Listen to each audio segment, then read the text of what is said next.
Las Vegas shooting, lawsuit filed as new questions raised over timeline. A California college student injured in the Las Vegas Music Festival massacre, filed a lawsuit Wednesday against the hotel owners, the concert promoter and bump stock manufacturers, claiming they were all liable in the mass shooting. The claims against MGM Resorts International, which owns both Mandalay Bay and the concert venue that hosted the festival, raise more questions about a timeline that has changed numerous times, and, according to Clark County Sheriff Joe Lombardo, could change again.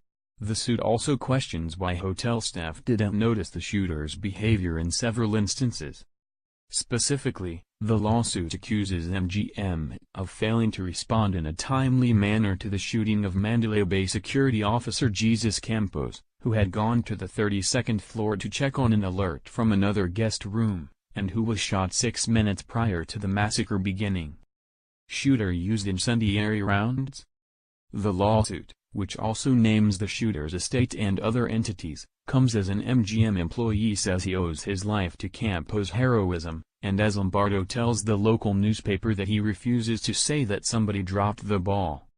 Paige Gasper's legal team, however, feels there is plenty of room for blame, but they insist that their client's lawsuit is not about a payday.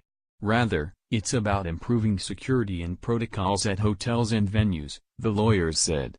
If allowed, evil will find a way to hurt and destroy, said Gasper's mother, Heather Selkin. This can no longer be allowed. Surveillance, emergency exits and advertising. Gasper, 21, of Wheatland, California, studies psychology at Sonoma State University, and is slated to graduate next year. Before she was shot October 1 at the Route 91 Harvest Country Music Festival in Las Vegas Village, she was on the dean's list and working 3 jobs, her lawyers said. When bullets fired from the 32nd floor of the Mandalay Bay began ripping through the crowd, Gasper was shot in the right armpit, according to her complaint. The bullet went through breast tissue, shattered the rib, lacerated her liver, and then exited her body, the lawsuit says. A Good Samaritan took her to Spring Valley Hospital. She's since been released, and is recovering at home in California, her lawyers said. Gurneys just kept coming. Gasper's attorneys claim not only that MGM should have responded more promptly to news of Campos' shooting, but hotel security should have noticed something was amiss on several occasions. Instead, the lawsuit alleges, MGM's negligence enabled one of its guests to commit a mass shooting unencumbered. The hotel company failed to properly monitor its hotel, by failing to notice the shooter carrying to his rooms. It also failed to notice the perpetrator setting up surveillance outside of his room, and didn't respond quickly enough after he broke the windows in his hotel room to start shooting, according to the lawsuit. Live Nation, the festival promoter, is also named in the suit for allegedly failing to build and mark adequate emergency exits, and train its employees how to respond in an emergency. There was no plan in place for an emergency evacuation, and no announcer took over the sound system to provide instructions, attorney Chad Pinkerton alleged. People were left unknowing, figuring out on their own how to escape, he told reporters. And while the lawsuit leaves the door open to add other manufacturers and designers of bump stocks, it specifically names Texas-based Slide Fire Solutions, which is already facing one lawsuit from a gun control group.